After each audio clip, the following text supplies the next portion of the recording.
joining us today for today's lecture and conversation with Professor Eugenia Lean on her recent book, Vernacular Industrialism in China, Local Innovation and Translated Technologies in the Making of a Cosmetics Empire, 1900 to 1940, published this year by Columbia University Press. Professor Eugenia Lean is professor of Chinese history in the Department of East Asian Languages and Cultures at Columbia University in New York. She received her Bachelor's of Arts from Stanford University, her MA and her PhD from UCLA. So in a sense, we're welcoming Professor Lean back to her home turf here in Southern California, virtually. Professor Lean is a scholar of modern Chinese history, history of science, technology, and industry, and affect studies. Before joining the Columbia faculty in 2002, she taught at the University of North Carolina, Chapel Hill as well. In her first book, Public Passions, The Trial of Shi Jianqiao and the Rise of Popular Sympathy in Republican China from UC Press, she examines a sensational crime of female passion to document the political role of sentiment in the making of a critical urban public. In 2004-05, Professor Lean received the ACLS Andrew W. Mellon Fellowship for junior faculty and the Anwan Postdoctoral Fellowship of the Fairbanks Center at Harvard University to research and complete the book project. This book was awarded the 2007 John K. Fairbank Prize for the best book in modern East Asian history, given by the American Historical Association. And for any who haven't heard of the Fairbank Prize, that's basically that's the league MVP award for people in our line of work. Professor Lean's second book, Vernacular Industrialism in China, Local Innovation and Translated Technologies in the Making of a Cosmetics Empire, 1900 to 1940. Professor Lean examines the cultural and intellectual dimensions of industrialization by focusing on the practices and writings of polymath Chen Diexian, a professional writer, editor, science enthusiast, and pharmaceutical industrialist. The project explores how lettered men of early 20th century China engaged in vernacular industrialism, the pursuit of industry and science outside of conventional venues that drew on the process of experimentation with both local and global practices of manufacturing, and was marked by heterogeneous, often ad hoc forms of knowledge and material work. Professor Lean has received support for the project with the Charles A. Reiskamp ACLS Award in 2010-2011, and a National Endowment of the Humanities Grant and a Jiang Qinghua Foundation Fellowship in 2017-18. She was also selected as a fellow at the Institute for Advanced Studies with the support of the Star Foundation, the Star Foundation East Asian Studies Endowment Fund in 2017-18, during which she drafted the manuscript. She also has a third book in the works, Making the Chinese Copycat. That may be something we can discuss toward the end. We'll have a little bit of time for questions after Professor Lean's initial presentation. So please do make notes of any questions that you have. I want to thank the College of Social and Behavioral Sciences and Dean Rafiq Mohammed for making this event possible. And thanks also to the CSUSB History Department and my department chair, Professor Tiffany Jones. Thanks also to Nina Prado and Pamela Crossan in the college and department, respectively, for helping to make this event possible. And thanks also to our inaugural class of Master of Arts History students for welcoming Professor Lean into this evening's seminar. Most importantly, great thanks to Professor Eugenia Lean for sharing her time with us. Very late in the New York evening, by the way. Please join me in welcoming Professor Lean. Thank you so much, Jeremy, and thank you, CSU San Bernardino. I also wanted to thank all the students in his class. Jeremy and I were just reminiscing about how we met. I actually met Jeremy when he was an MA student at Columbia. He was among my first cohort of MA students, and I've been so proud and pleased to see how far he's come and how he's now teaching all of you. So I'm really, it really is a pleasure to be here. I'm going to share my screen and just bear with me a little bit. I'm fairly pathetic when it comes to figuring out how to use Zoom, and it always kind of takes, there we go. Okay. Sorry, I'm just going to.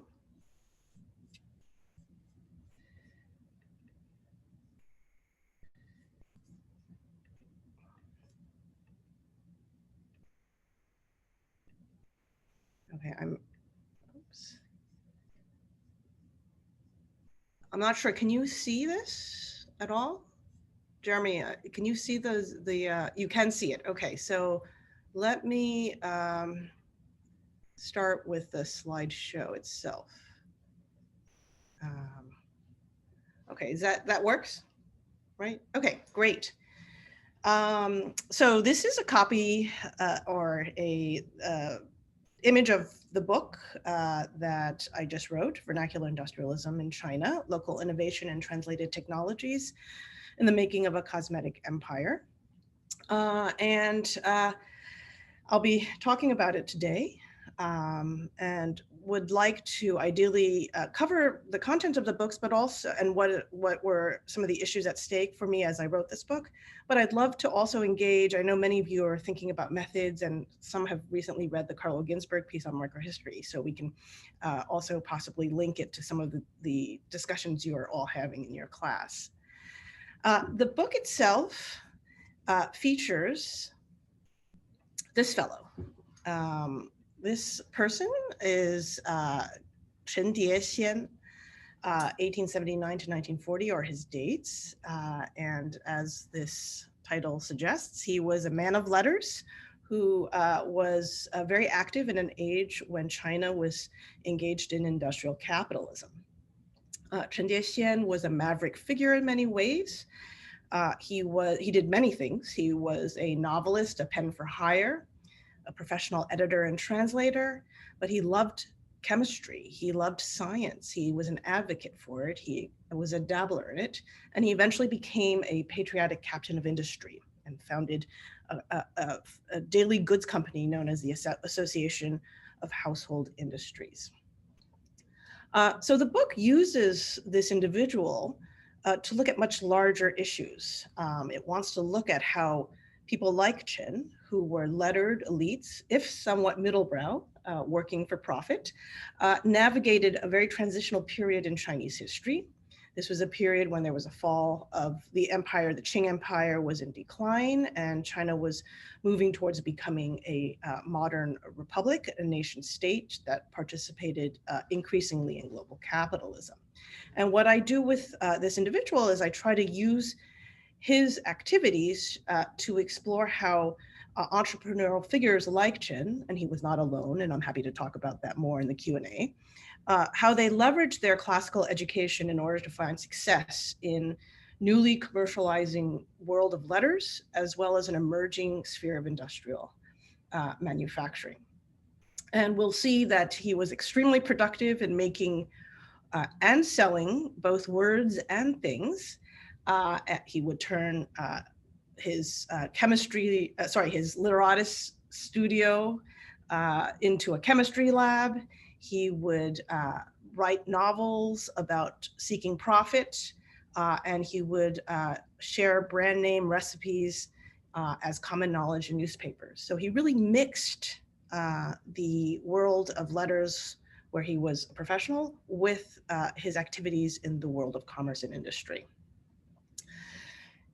This was also a period when words were being mechanically reproduced and things were being mass manufactured. And as a result, both words and things were being counterfeited and copied left and right. One of the goals of this book is to kind of explore how Chen situated himself in this period of mass production, as he both copied and emulated technologies abroad, even while going after copycats who would copy his trademark and his novels. So he was a really fascinating, if contradictory, figure to explore kind of how Chinese entrepreneurs were quite resourceful in situating themselves vis-a-vis an emerging IPR regime. Finally, let me just actually start a little bit with the content of the presentation. I'll come back to a lot of these themes. Sorry, let me just see if I know. Okay. Okay, so just to give, not everyone is a Chinese historian, I presume. So I will just give you a little bit of historical context to understand, to set up the story. So in Chinese history, this period, the turn of the 20th century, from the late 1870s all the way until the 1930s, is traditionally kind of seen as a period of chaos. And that's in part because you see the decline of an empire, the late empire, the Qing dynasty. And then by 1911, you have a revolution. And in the 19-teens into the 20s, you have an attempt to create a modern republic, but it's very, it's actually highly, violent period, because there's a lot of kind of warlord infighting, and the government is very weak and is not able to centralize effectively. So almost immediately there was political fragmentation. And all of this was occurring during, while Western imperialists, as well as a Japanese imperialist presence, were on the ground in China. They had been in China since, throughout the 1800s into the 20th century, where imperialist powers sought to enter the Chinese market and actually create factories on the ground, as well as stake out legal privilege through a system of extraterritoriality. Yet this period, while oftentimes bemoaned as a period of tremendous weakness in Chinese history, was also a period where there was tremendous opportunity. So precisely because of the institution of the Qing dynasty, it was falling apart. So sort of orthodox institutions, including the civil service examination system that had upheld the orthodoxy of Confucianism and had defined how elite men would succeed in the empire, all of those systems were falling and apart and being dismantled. What that meant was not just chaos. It meant that there were a lot of new opportunities. And a lot of the opportunities occurred in the commercial world. And this included treaty ports, where the Western powers were often located in major treaty ports like Shanghai. And the presence of these Western powers in Shanghai and other treaty ports meant that there was flourishing economies, an engagement with global capitalism, and the emergence of new forms of manufacturing opportunities, cultural opportunities, and other commercial endeavors. So for a person like Chen Diexian, this period when institutions of knowledge, of social occupation, and politics were thrown into disarray, he actually rose up to the, he emerged actually with great resourcefulness and took advantage of some of the situation and started to explore new forms of knowledge that were being translated. He started to engage in science and technology that was being imported from abroad, and also engage in commerce and industry, which had traditionally been kind of off limits for the gentlemanly elite class in China. So before I get into some of the specifics of Chen Diexian, who was just a fascinating figure, I do want to speak a little bit about the central idea that I promote or propose in this book, and that I'm really interested in exploring with Chen Diexian's activities. And that notion is, the title of my book. It is this notion of vernacular industrialism. And what I mean by that is I want to look at industrial practices that are occurring in China, and I would argue that also occur in other parts of the world, in a moment when China was engaging with global commerce, but it was also doing so in the face of economic imperialism. Right, so this is when the imperialists were on the ground trying to take advantage of Chinese markets. What I argue is that Chen's a variety of practices, he engaged in a variety of forms of practices that were related to manufacturing and industry. And much of that was local and homegrown. Much of it was informal, taking place in unconventional arenas, in magazines, women's magazines we'll see, in, as I said, traditional literati studios, in family-oriented arenas, rather than in any kind of formal industrial setting or in any kind of formal academic setting. So by looking at some of these unconventional practices, I want to identify forms of industry making that kind of fall outside of conventional ways of understanding sort of, the history of industry. And I want to look at processes of knowledge production, playful engagement with science, commercial engagement with technology. The other aspect I want to emphasize about vernacular industrialism, certainly about Chen Diexian's and about others of his generation who were starting to emerge as young manufacturers in this period, was that a lot of this was characterized by a DIY, to use a kind of anachronistic term, a do-it-yourself sensibility that required local sourcing, oftentimes because they were doing these, engaging in these efforts in a period of austerity. This was a period where, as I mentioned, there was warfare on the ground. Many of the ingredients that they needed for some of their products that they were seeking to make had to be imported and were highly expensive. And it was a very decentralized period where the state was not strong and wasn't powerful in promoting industry.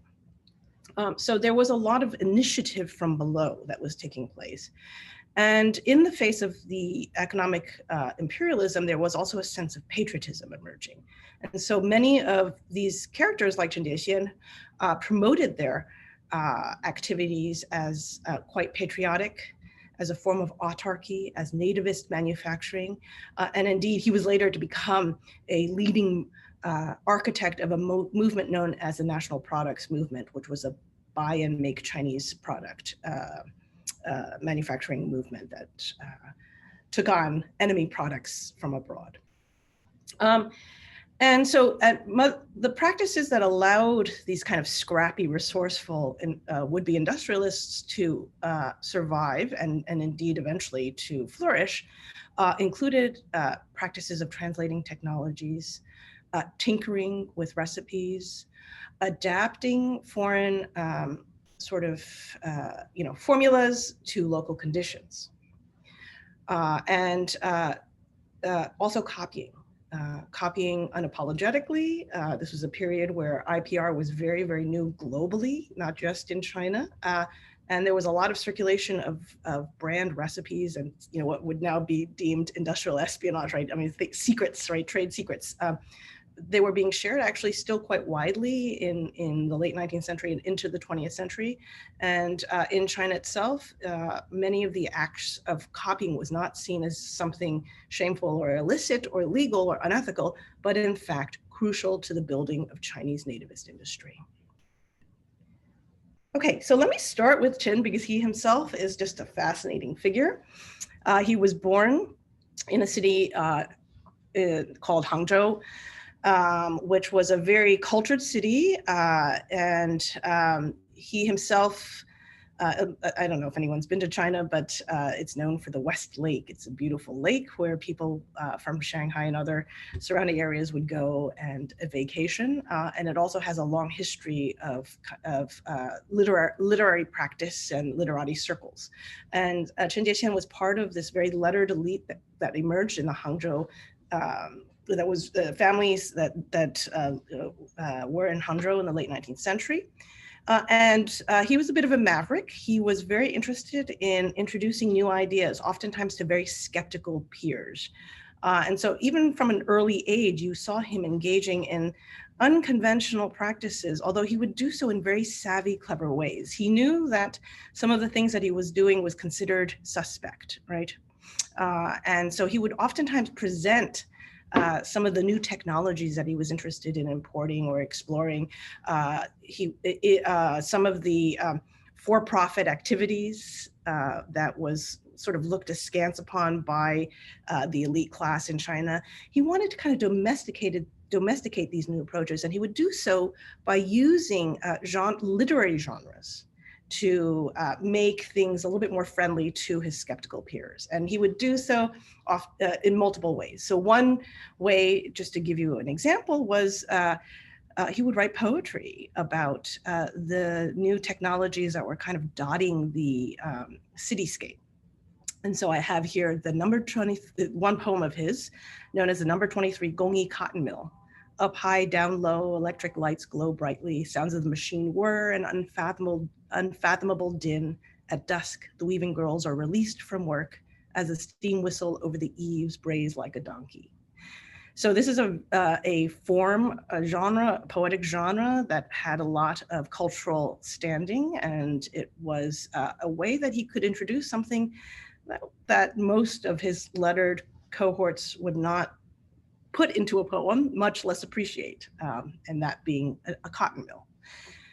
He did other things like open up a scientific appliance shop, one that was known as Gathering Benefit, which was a very refined name for a shop that sold things, which was, again, something that his class generally wouldn't have done. And they imported all sorts of things from the phonograph to stationery, which was a little bit more acceptable for these lettered elites to buy, to microscopes.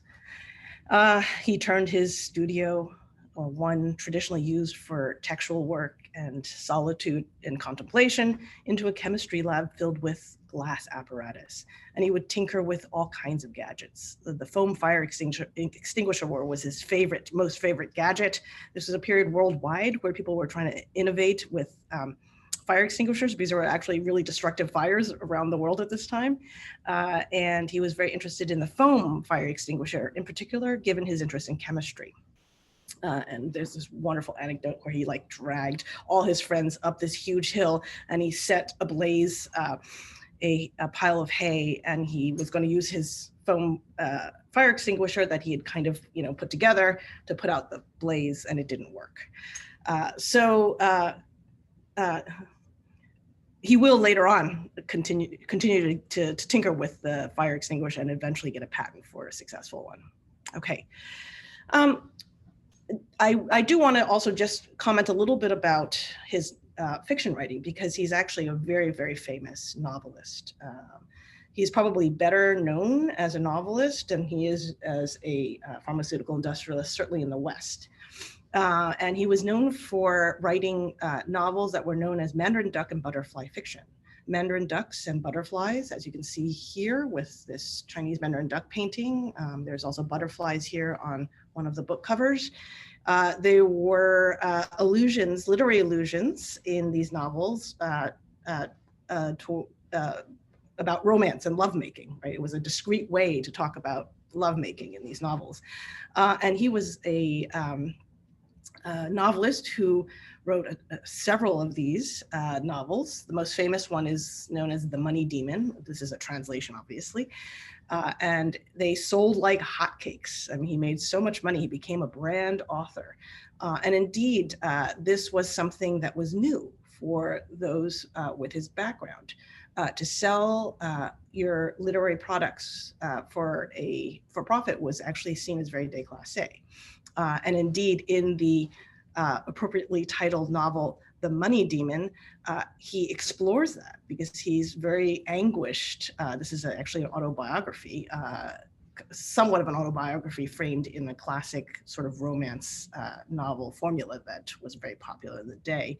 And he explored the issue of profit and whether classy individuals like him could pursue profit. I bring this up because yet again, you see him using literature, lettered products, endeavors that his skeptical peers are comfortable with in order to explore new themes that they might not have been so comfortable with, including profit and commerce.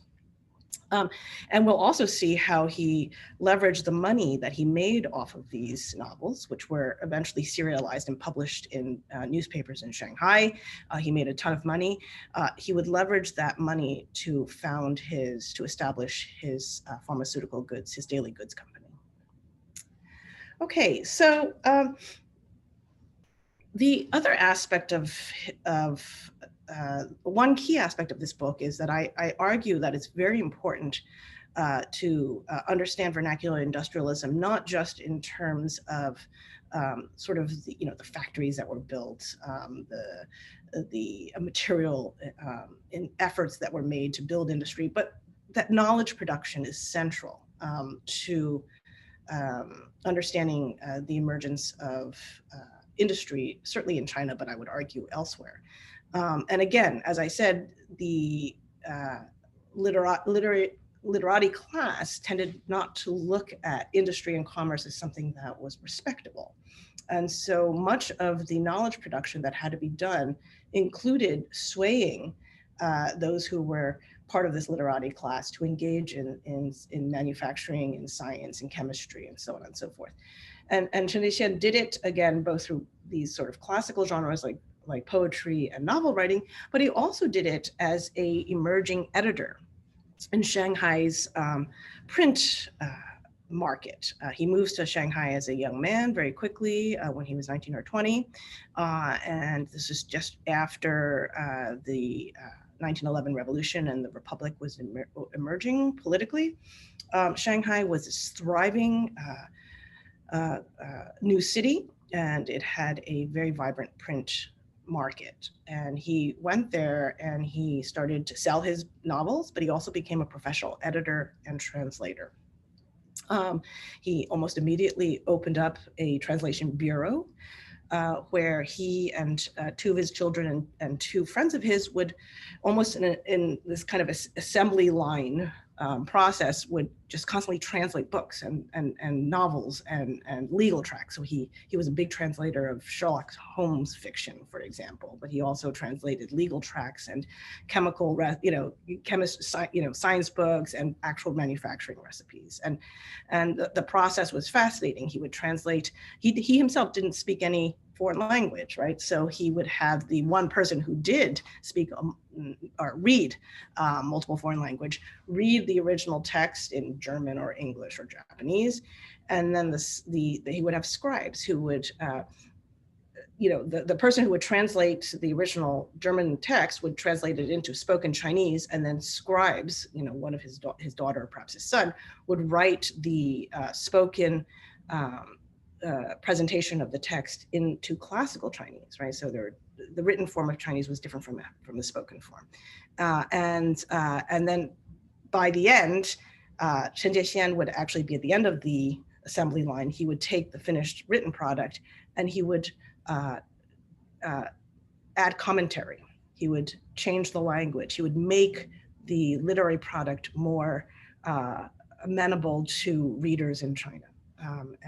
So he translated with intent. So this was not a translation word for word, but there was actually a lot of intervention.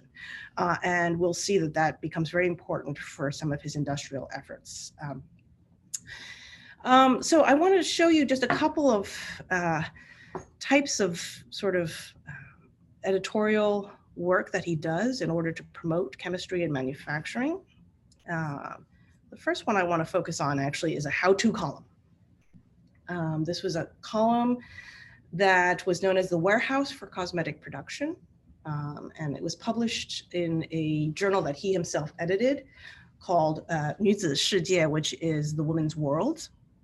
So women's magazines at the time were a new genre that presented very modern forms of information. So it was oftentimes, this is not good housekeeping, right? It was a very different kind of journal. It was a journal that had poetry in the beginning, literary writings in the beginning. So it very much appealed to the genteel women of the age.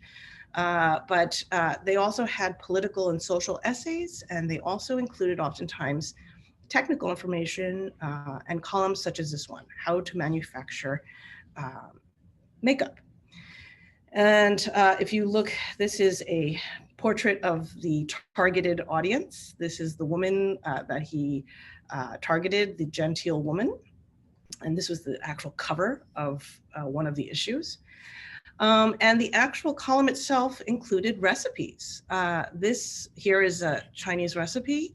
And as you can see, it includes in Latin, there's also borax, right? It has glycerin. It also has some English words. And here's just my translation to get a better view of it, where you would have the Chinese ingredient for this. I think this was hair tonic. And then you would have the foreign language name of the ingredient. And oftentimes there were mistakes, right? So you see here, right? Sulfuricum is spelled incorrectly. This is it should be, this is a German word for cloves, and it should be Nelkenol, not, the U is upside down. So there was a lot of inconsistency in the translation, which speaks to how the Translation Act itself was very, very complex. The language, the grasp of language was oftentimes not complete on the part of the translator. There were printing mistakes. And you'll see also in the recipes themselves, oftentimes, inadvertent mistakes. Sometimes there were purposeful additions as recipes were adjusted to fit into the local setting. And this was an example of translation with intent. People ask if, so one of the things I explore in this book is whether these women really put these recipes to use. And who were the actual readers of these journals. And indeed, the readership was far more complicated. It wasn't just women. Women were very symbolic of modernity, and so they were sort of seen and presented as the voices of the modern. But the actual people who read women's journals went way beyond women themselves. It included young students, male and female. It included would-be manufacturers who didn't have access to this is the venue by which chemical information and recipes were being translated. And so would-be manufacturers would read them in order to manufacture, soap, or to manufacture large portions of hair tonic. And indeed, if you look at the recipes quite carefully, you see sometimes the proportions are way beyond any kind of individual amount. So the presentation is quite purposeful as being something that is very genteel and for women in the inner chambers. But one of the arguments I make is that the circulation of these texts went way beyond those who were in the inner chambers to really inform an emerging group of industrialists. And some of the, and if you actually look at some of the instructions, they were quite complex. I have here just a little excerpt of the kinds of instructions that were included, including how to put together your own chemical laboratory at home. And this required quite a bit of, this particular image comes from, like a 5-page detailed instruction of how to put together a very complex apparatus that required all kinds of glassware where you'd have to go to a specialized store to get. So it actually required considerable knowledge, resources. You had to have access to some of these glasswares that were sold in specialized stores. So it wasn't, your everyday reader necessarily. You had to have the resources to go and pursue it. But I will suggest that this kind of science was being sold to a commercial market, and it was quite distinct from new forms of science that were being promoted in more highbrow academic circles. There was a group of intellectuals in Beijing who were involved in something known as the May 4th movement, which was a very patriotic movement that promoted new kinds of culture to strengthen China. And one of the slogans was Mr. Science and Mr. Democracy. And it was presented as something that was very urgent for the national strength of China. The information being presented in these kinds of journals that Chen Diexian was publishing was very different. They were highly commodified, they were gendered female, they were presented as something very playful to be done on your, in your leisure time, and as suitable for the inner chambers. And this suggests that there were multiple venues by which science was being translated and legitimated among different groups in China. Another very crucial format by which Chen Diexian promoted this kind of information was in this journal. It's not a journal, sorry. It was a serialized a column that lasted from 1917 to 1927. It was known as Common Knowledge for the Household. And it was published daily in the Shanghai daily known as the Shenbao. And the central term in the title is this notion of common knowledge. In Chinese, it's 常识. And the kind of information that was being presented as common and as something that you should have in your household ranged from a whole host of things. So the entries in this column could be quite eclectic. So a couple examples, right? One was, if you have a red nose, there are many ways to cure it. They are all inelegant, but the easiest way is to just use salt, not coarse salt, but fine salt. And after a while, the redness will disappear. Another entry that followed was, how to use the loquat pit in order to get rid of mold in your clothing. All of these come from the same column, same day, one day's worth of publication of the column.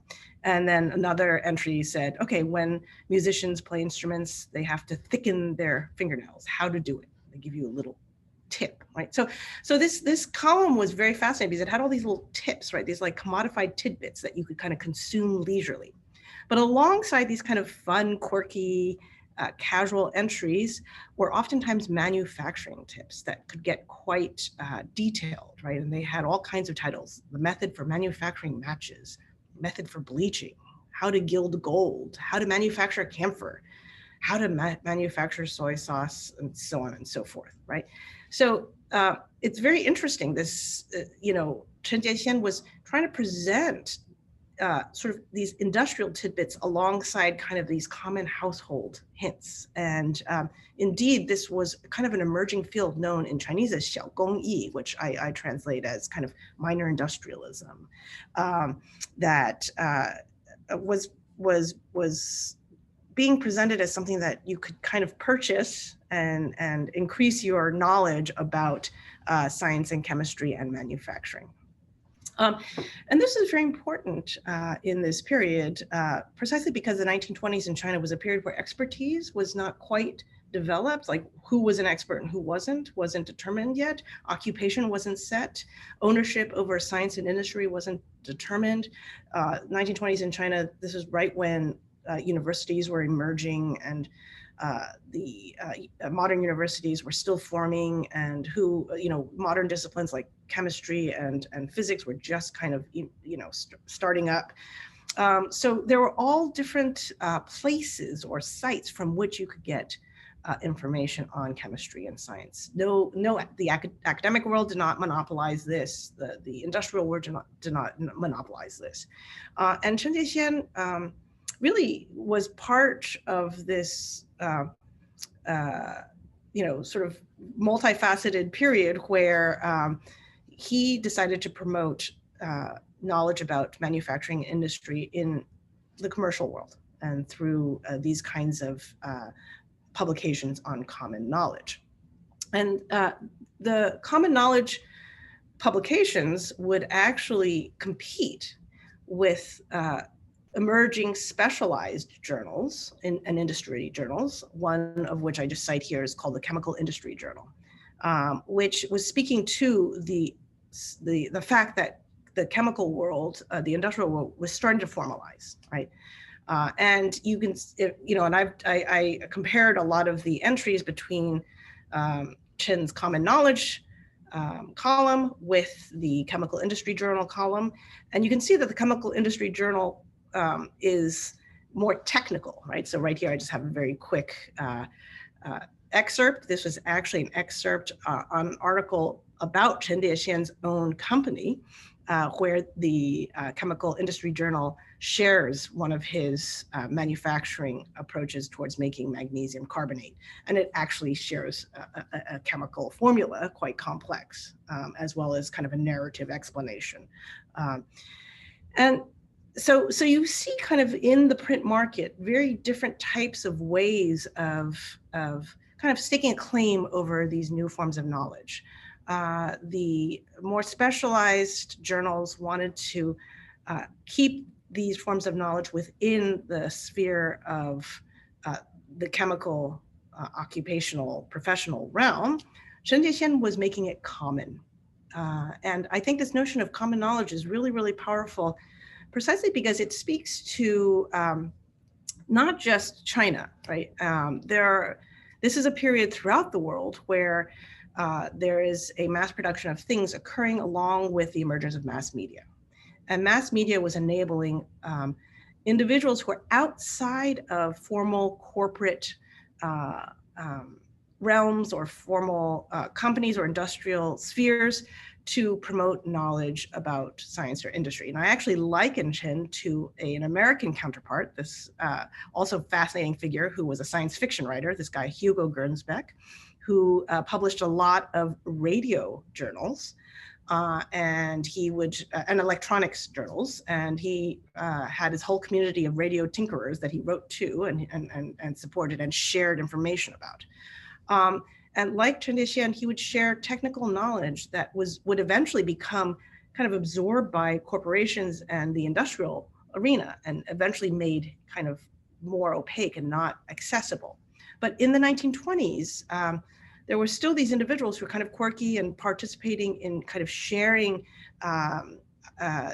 technical knowledge, scientific knowledge, and advocating tinkering and hobby work, and kind of in a way, and I'll show you, one of my arguments is that this really kind of challenges the emerging attempts by corporations to stake an exclusive claim over the knowledge through industrial property. Okay, so I want to move now a little bit to not just the knowledge production, but the actual material engagement and the building of industry that Chen Diexian does. And this is just a picture of the company he founds in 1918 with the proceeds that he made from his novel writing. His company is called the Association for Household Industries. And his most popular product was this tooth powder. It was known as butterfly tooth powder, and it could also, so you could brush your teeth in a dual function, right? You could brush your teeth, but you could also use it as face powder.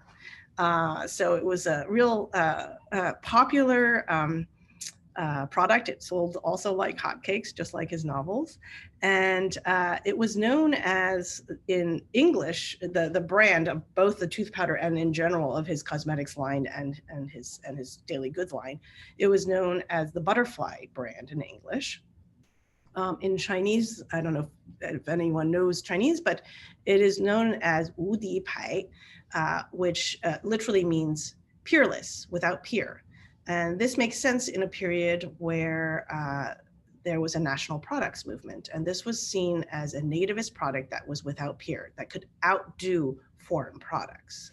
So this was another part of the branding of his products, was that it was to outdo, in particular, Japanese tooth powder. And this does eventually outperform Japanese tooth powder. And I'll talk a little bit more about his savvy marketing skills, but the Wudi in Chinese, that literally means peerless. That means peerless in Mandarin, but in Shanghaiese, which is the regional dialect, it is actually a pun on butterfly. And so he's quite punny, witty, and he himself, his own name, Diexian, means butterfly immortal. And he himself is a Mandarin duck and butterfly writer. So he's quite clever. So we're going to see these skills which come out of, again, this long literary tradition of naming that lettered elites in China love to engage in. It's going to become very, very important for his marketing.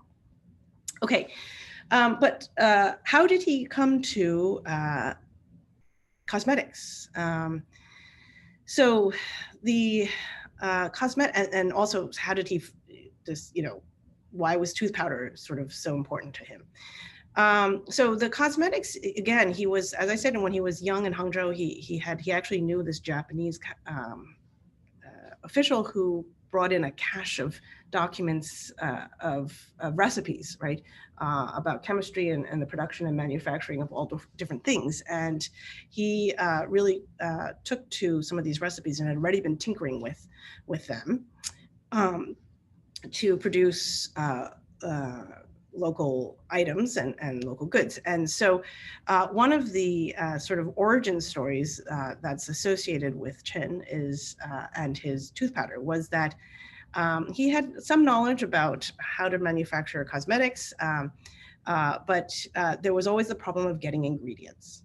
Again, China it was a war-torn period, and a lot of the ingredients were coming in were highly expensive. So they had to be imported, and oftentimes out of the reach of these would-be manufacturers and experimenters. And so what he did was he had an epiphany one day when he was writing poetry on the shores of Ningbo, sitting there with a good friend of his who was an official.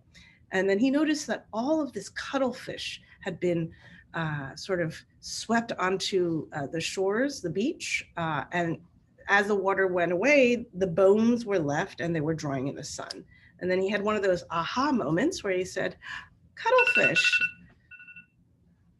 that's going to be a perfect source of magnesium, of calcium. And this was important for him because calcium carbonate, along with magnesium carbonate, are key products in the making of cosmetics and powder-based cosmetics. And so one of the things that I explore in the book is sort of how he actually comes up with actual recipes. What he does is he translates recipes from abroad. Then he goes and he checks out the local environment, the local conditions, and see what's available. And if the ingredients are not completely available as listed in the recipe, he adapts, he tinkers, he tries to innovate, he comes up with other ways of providing those ingredients. So he locally sources. And the cuttlefish in the end turns out not to be a very effective way. It was very labor intensive to kind of squeeze all of this, calcium out of cuttlefish. And he turns to brine, seawater brine, in order to make magnesium that then becomes magnesium carbonate. And similarly, he does local sourcing with peppermint.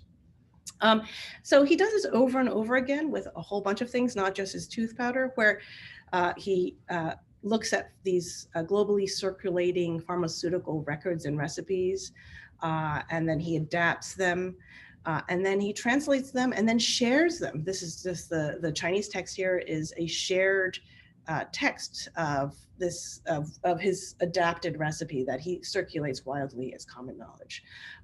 He also takes actual products. So the picture here of 3 Flowers vanishing cream, that was a very popular vanishing cream from the US. He got a bottle of that and he reverse engineered the products, and then he came up with kind of a formula to create butterfly cream, his version, that sold, that was much cheaper and sold like hotcakes in China.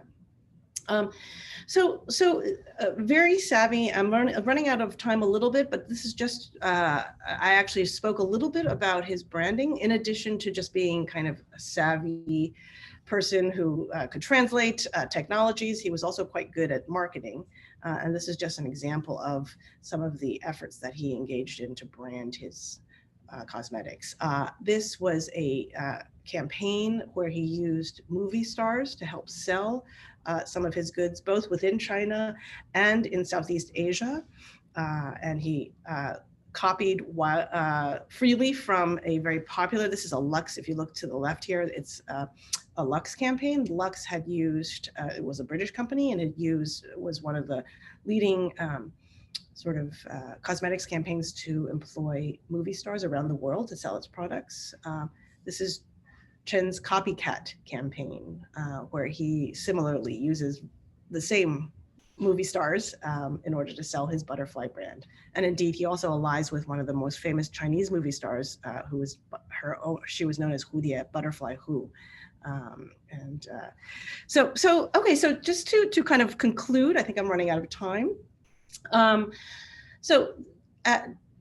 The goal of local sourcing to manufacture nativist products for Chen Diexian, it did not exclude or was not mutually exclusive from his access to global circuits. Through his abilities to translate, whether it was fiction or actual recipes, he very much tapped into global circulating circuits of knowledge. He also had access to circulating goods, such as three vanishing cream, and he deployed techniques of emulation. In Chinese, the notion is 仿制,仿造. These were, virtuous acts of copying that were legitimated by the fact that these were means to build Chinese industry. Translation was another tool, right? So he translated with intent, and these were all celebrated as virtues for innovation. And indeed, the aim was not necessarily to invent something ex nihilo, right? Anew, right? It was to improve. It was to tinker and improve. And one of the big arguments of the book is that actually copying and innovation are not at odds, right? So even though you are, adapting from abroad, it's through the act of translation with intent that there's a lot of changing, there's a lot of tinkering, and there's a lot of adjustment, and you improve. And that's where the innovation lies. And indeed, the nationalist regime is going to celebrate Chen Diexian by the 1930s with patents that celebrated his ability not to invent, but to improve technologies. So he's going to be recognized, this approach is going to be recognized by the state.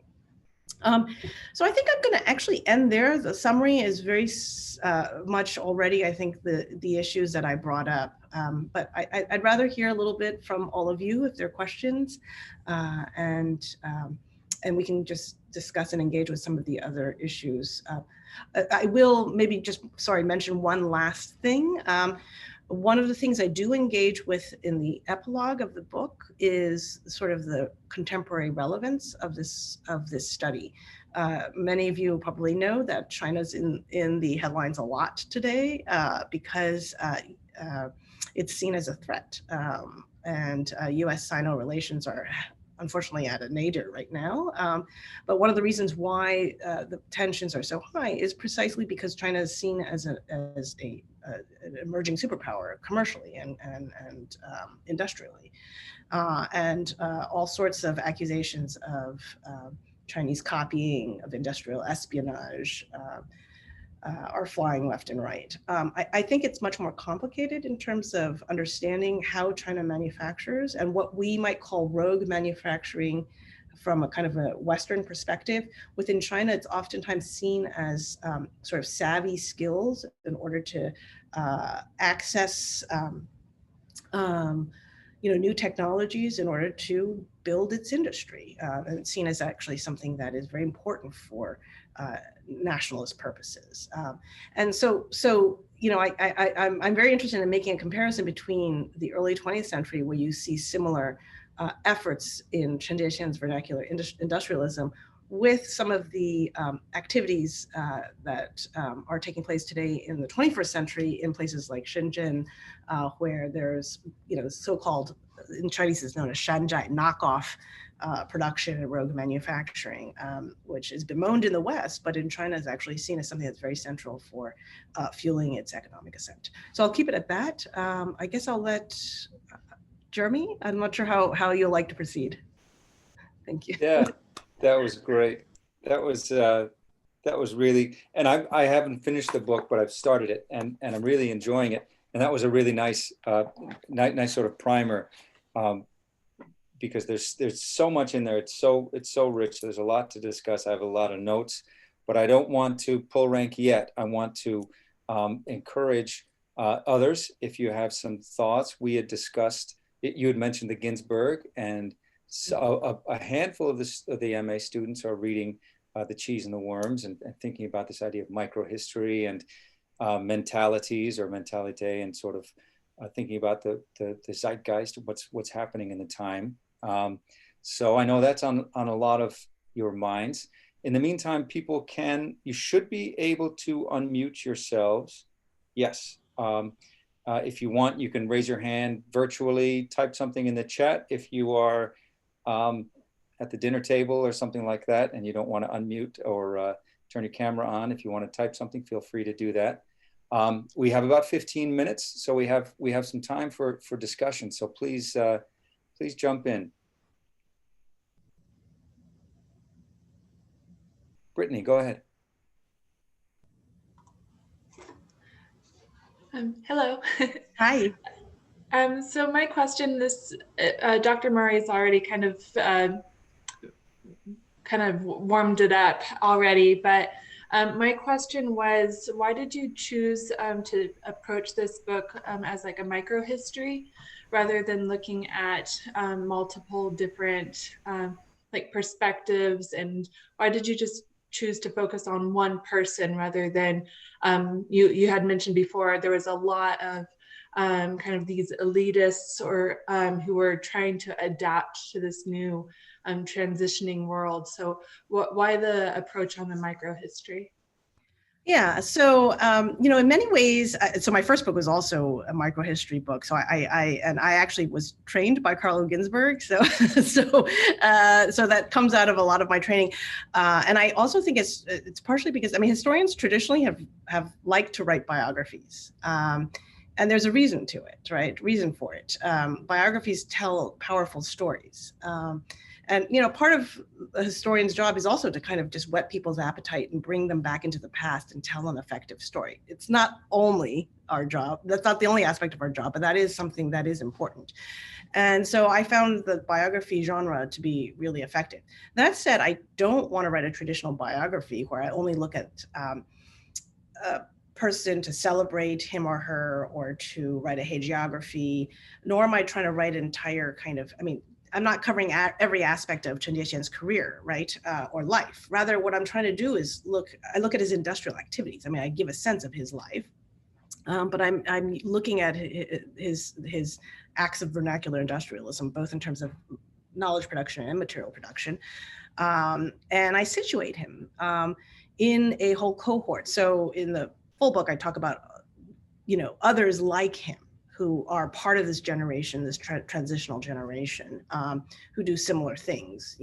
There's this one guy known as a soy sauce king, but he's also a satirist, right? There's also another guy who's a classically trained, he was a very successful examination taker, but he was, the first founder of this huge cotton mill. So it was a period when these spheres between the world of letters and manufacturing were quite blurred, precisely because the social structures were kind of thrown into array as the empire fell. But instead of doing kind of scattered shot, or instead of doing multiple figures, I found this guy actually quite, so he's representative in a certain sense, but he's also quite exceptional because he was so prolific. And some historians want to only look at representative figures. I actually think that the exceptional figure is actually quite fascinating because it allows you to see kind of the parameters of society. It's sometimes the most prolific, the most ambitious, the most weird, who can kind of really illuminate well, kind of, as I said, the parameters, what can take place under what circumstances. And he was just a wonderful vehicle to kind of allow me to explore, what global capitalism looked like, how social occupation, professionalism, expertise, knowledge production, all of these large issues that informed how China writ large was navigating through this period. Thanks, Hannah. And I think, Alexander, you had your hand up, and I have a question in the chat from Celeste. But Hannah, go ahead. Hi, thank you so much. That was very fascinating. But I was kind of wondering, because I actually did a little Googling about him. Yeah. Because I was listening to some of your other speeches you gave online, but I kind of found that I didn't come across of a lot of information on him. And I was kind of wondering why he's not really well known, because as you mentioned, he played such an exceptional role during this time period. Yeah, that's a great question. Actually, I think because he's not considered a highbrow intellectual. And so his writings have always been kind of looked down upon. So sort of literary scholars would never take his writings seriously. Scholars of science would look at sort of the more established figures in science, the academics or the leading industrialists. He was really middle brow. And in many ways, that's what I like about him. He was unapologetic about writing trashy novels. He was willing to sell, he was kind of a trickster. He's a little bit of a grifter. I don't know if I would want to use tooth powder that you can then put on your face, and it was all about making profit. And he was trying to veil it in kind of, acceptable cultural terms. But he copied left and right. And then he went after copycats, right? So he didn't want others to copy him, right? So, this guy was not above board. So as I said, traditional historians who write biographies sometimes want to look at celebratory figures, right? I actually like to look at kind of the imperfect. I mean, he's extraordinary in so many ways, but he's also extraordinary in negative ways, right? I mean, and that tells an interesting story. And it also allowed me to get to the sector of society that isn't always looked at, right? I mean, so historians traditionally look at the leaders, right? Or the leading intellectuals, the leading industrialists, or they look at the subaltern, the peasant groups, or the women. He's kind of like a middling figure who is hard to pin down. And that's precisely what was interesting with him, because it allowed me to get to a period where figures like him could actually take advantage of things, because there were so many things in the mix, right? I mean, commerce and literature were not mutually exclusive. If you were kind of, he wasn't a highbrow intellectual, but he could produce quite prolifically because he had enough literary background and because mass media was proliferating, right? So the quirkiness allowed me to actually identify the conditions under which someone unexpected could engage in commerce and the production of knowledge.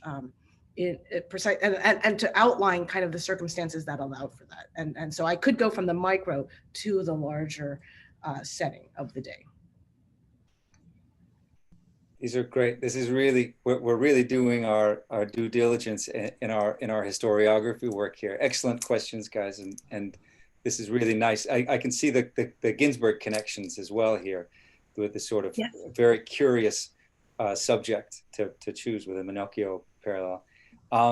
Alexander has you have your hand up, and then I have a question from Celeste. Hello. I got a twofold question actually. So the first one for me is, was his work mainly limited to the coastal cities? Like, did they reach the rural classes more in inner China? And then my second full question was, how was his work affected, like in 1937 and with the Japanese conquest? Did it affect his work at all? And so those are my two questions. Yeah, great, thanks. So his, it's his literary works. I mean, so rural China probably, let's put it this way, his literary works probably were primarily an urban audience, but not exclusively. His commercial products, so his cosmetics, can actually be found throughout China. I actually Googled, I went, there are a lot of these websites now where they sell, they're known as like old goods bazaar, right? So items antiques, ephemera that have existed, from the early 20th century are being sold online right now. And I was able to get several actual cases. If you actually look at the book itself, I have it right here. This is a cosmetic case from the 1930s that I got on one of these online bazaars from China that people use as collector items. And I know that this was because they identify the provenance of these goods. So this was sold in Shanxi, which is, it's a major province, but it's not Shanghai, right? So you get a sense of the circulation of the goods. And certainly, his ads, one of the chapters I actually explore how not just his ads, but all his goods sold quite widely. It wasn't just a China specific good. It actually moved into Singapore and Southeast Asia and competed with Western and Japanese brands there. And he ended up outperforming a lot of the global brands of tooth powder and cosmetics, and especially Japanese ones. So it actually spread quite far. Sort of rural China, in the backwater of China, probably not going to be reading his, they don't have the literacy rate to read, the common knowledge, literary supplement in the Shenbao, but they might have had, the most elite family might have had access to his cosmetic item. And I just sent through Celeste's question. I think she sent it a little before you answered. I think you answered the first part of her question. What made you want to further examine Chen specifically? And I think you answered that just after she sent that note to me a little bit. But the second part, especially, I think, is relevant. How did you come across his particular case? How did you stumble on this topic, or how did that come about? Right. So, I mean, this is, you know, as historians, right, that's part of the trick about finding a good topic and finding a good subject, right, and subject matter. So, you know, I had finished my first book and I was kind of just casting about, not quite knowing what to do. The individual, I knew him more as a writer because he is well known as a writer. And I'd always known that he'd had interests in kind of chemistry. That was his reputation, was that he wrote in his literati studio, but he also dabbled in chemistry experimentation. So that was his reputation. But, you know, so I kind of knew of this figure. But one day I was just kind of looking at women's journals. I knew that these were kind of sites where new ideas were being imported into China. And I had just a general interest in science and chemistry in the early 20th century. So I thought, okay, women's journals have these interesting columns or sections on, you know, in Chinese, it's gong yi, industrial arts. I was like, that's so weird. And so I was looking at this women's journal, and it turned out that Chen Diexian was the editor, and he was the one who, and so the column that I looked at, where he's the warehouse on how to manufacture cosmetics, right? That's his column in his journal. And so I actually started looking at that column, and I was like, oh, these recipes are so fascinating, right? Are they really being read by women, and are these genteel women in the inner chambers really putting them to use? And then I looked at the recipes themselves. I saw all these mistakes. I'm like, why are all these mistakes? How is this knowledge being transmitted? It's actually very insecure. And then I started looking at, you know, reading the full recipe. And there was actually, you know, I do much more in-depth analysis. And there's all this kind of virtuous language about presenting this kind of information in sort of ways that are amenable to the readers. And so it turned out to be, not a dry text at all. So I was like, okay, who's this guy? And then, oh, lo and behold, it's Chen Diexian. And I just started to dig deeper. And I think that's sort of, what you do as a historian. You find a little interesting, you have to be a detective, right? And sometimes just allow for the unexpected to emerge. And, a lot of times, like as a historian, you're like, okay, I definitely want to write about this. I'm going to go into the archives. I'm going to find the document, the smoking gun that'll allow me to write about this topic. And a lot of times you get there and you get the file and you're like, there's nothing here. So you have to have that, your own adaptability, right? You have to be able to tinker with your sources yourselves, and to be able to kind of be nimble and to shift and pivot. With this guy, I just kind of I realized, oh, this is kind of interesting. Maybe I'll narrow in on him and look at different aspects of his life and his industrial endeavors. And it turned out to be a really rich case. Thanks, Eugenia. We've been talking about the Ginsburg, but I also see connections with what we read, what the MA students read in the Appleby, Hunt, and Jacob book, in terms of dislodging some aspects of the objectivity or the neutrality of modernity and the heroic scientific model. And I see that going on a little bit as well in terms of the subversive aspect of it. And sort of challenging. I can see how that would connect into colonial power structures as well, but also just legitimate power structures within China, the normative power structures within China that Chen Diexian is also subverting. And I'm not sure if I have a question there, but I just had it in my notes, and I thought that was really cool, and I wanted to flag it for my MA students. I don't know if you agree, if that's something that's going on here.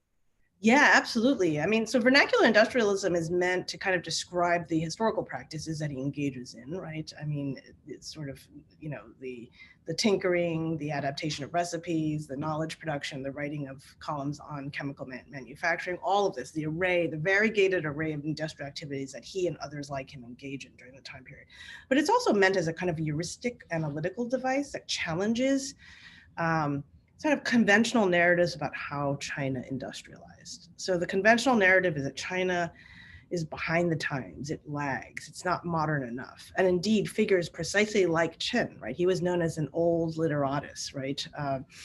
You know, in Chinese, the Wenjin, who were too mired in text and Confucian classics, stuck in the past, not willing to modernize, not willing to engage in science, not willing to engage in commerce, right? These were conventional accounts of Chinese modernization, industrialization, oftentimes blamed people precisely like Chen, who were, you know, engaging in frivolous pursuits, writing silly novels.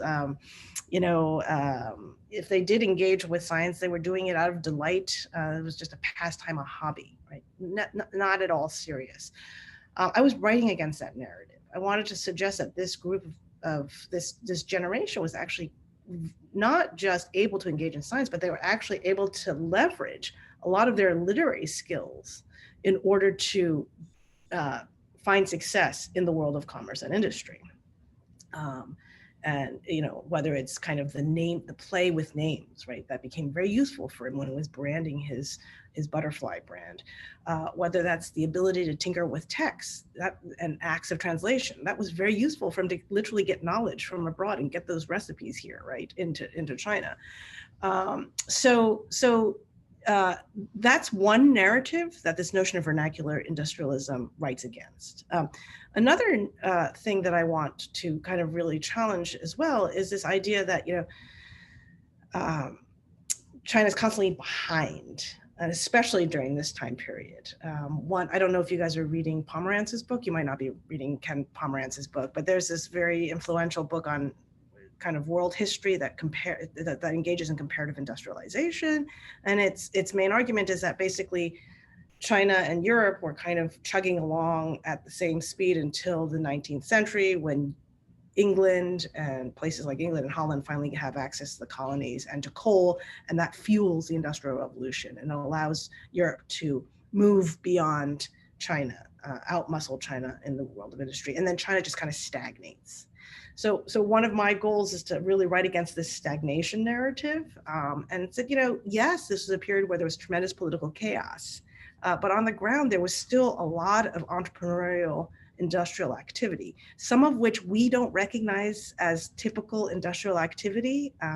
It was seen as armchair industrialism, or, you know, sort of frivolous engagement with, you know, with science. But with this case study, I'm able to show what we've once deemed frivolous, precisely because we oftentimes used kind of the standard narrative that comes out of Western accounts of industrialization that focused on formal industry. That in China, a lot of stuff took place in an ad hoc sort of way, outside of formal venues, through acts like copying and adaptation rather than invention. So things that the traditional narrative of what it means to be a modern industrial nation, like that would not be condoned or accepted as part of that story.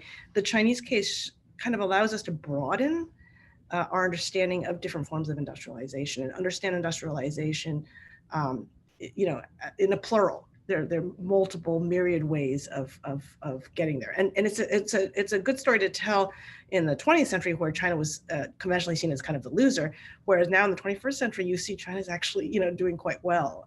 So to understand how that gets there, we can't just simply dismiss the early 20th century moment as kind of evidence of failure per se. I think it's more complicated. Thanks, and it's enriching. I have a few comments that I'll just sort of harvest through here for you, and then you can decide what to respond to. But we've already got you now getting pretty close to 10 p.m. here. So this is a sort of an enthusiastic crowd. But I love this idea that you mentioned of sort of, and we've talked about this in the postmodern turn, in that Jenkins reader of postmodern historical reader, of enriching rather than rejecting or throwing anything away. There's this enriching that happens, and bringing figures like Chen Diexian to the center, sort of centering that kind of narrative, makes it so much richer of a historical record. Jacqueline asked, how did you overcome any constraints imposed by the availability or lack thereof of evidence? Very specific in terms of methods. And Christine asked if there was a Western industrialist counterpart, and you did mention a name, and Gernsback, I think. So there's some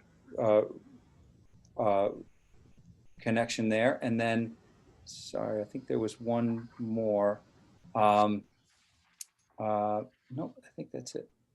So one is on evidence and then kind of counterparts. Yeah.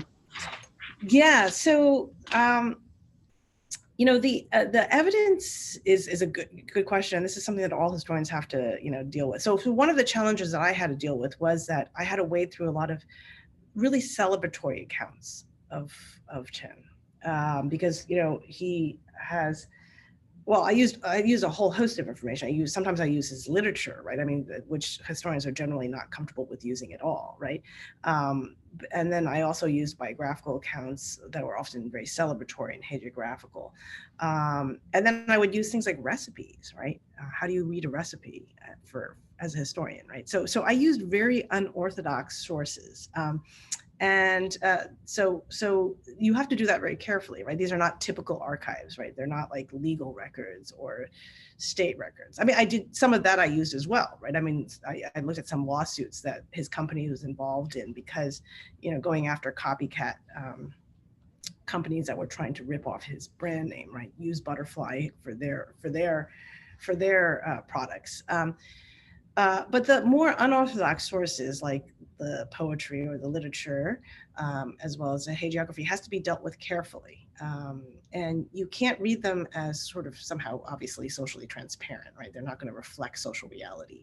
But what you can do, like with the literary products, is you kind of think about what's the function of, like, why did Chen write this poetry? You know, I mean, was the poem about the cotton mill, you know, how can we use that? Was there a real cotton mill? Well, there was actually. He was writing about real cotton mill, and I know that cotton mill existed, but I also know that genre of poetry, it's meant to give a snapshot of observations of the social landscape, right? So you have to investigate the genre to understand how the author, in this case Chen, is using that literary text and to think about what he is doing with that literary text. You know, the biographies, I use that a lot because there's a lot of sources about this guy through biographical writings. And you have to think about what are the biographies trying to do and how do you read between the lines, right? So a lot of this information is coming from his children, you know, who are going to obviously celebrate their great father who was such a success, right?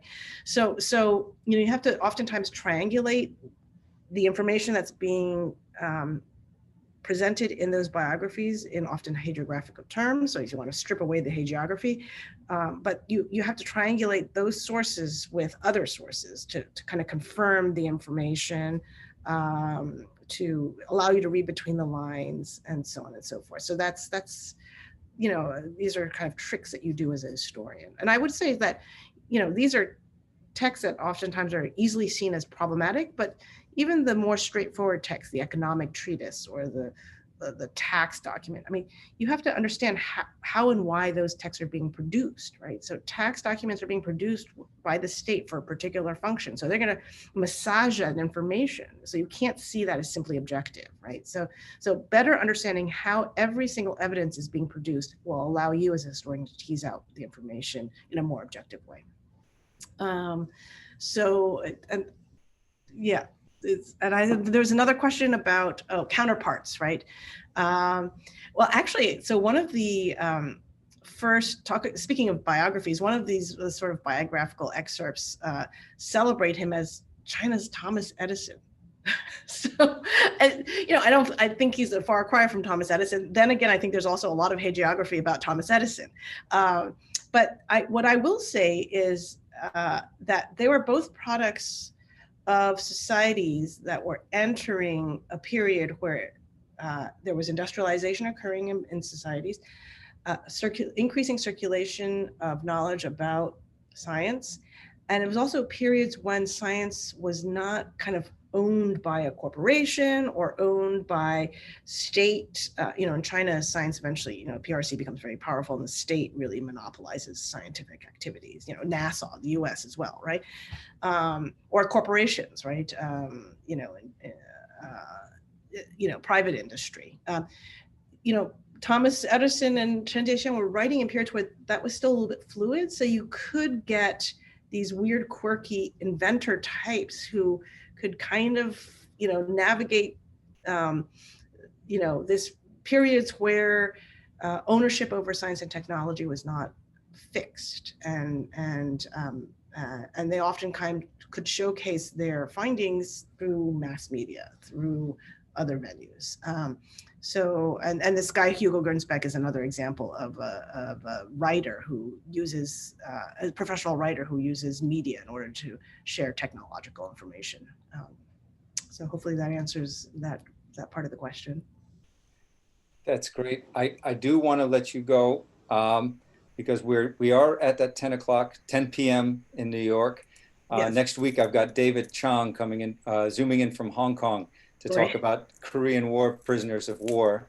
And it'll be 8 in the morning for him. So it'll be a different, and the same time for us here. So it's nice to bring people in virtually, but at the same time, I really appreciate the inconvenient time and all the time. You gave us 2 hours today. Really wonderful insights on your book. I learned a lot. Still learning a lot. Still going over. These guys actually have a syllabus that's not too far from the syllabus that we did in your MA class. Some of the same materials on there, because I know how enriching they are. Well, I can't thank you enough, Professor Lean. Please join me in giving a virtual hand clap here, and really great thanks, Eugenia. Thank you so much, Jeremy. It was so nice to see you and all of you. Thank you all for coming. Yeah. Bye-bye. We'll wrap up. Thank you so much. Okay, take care.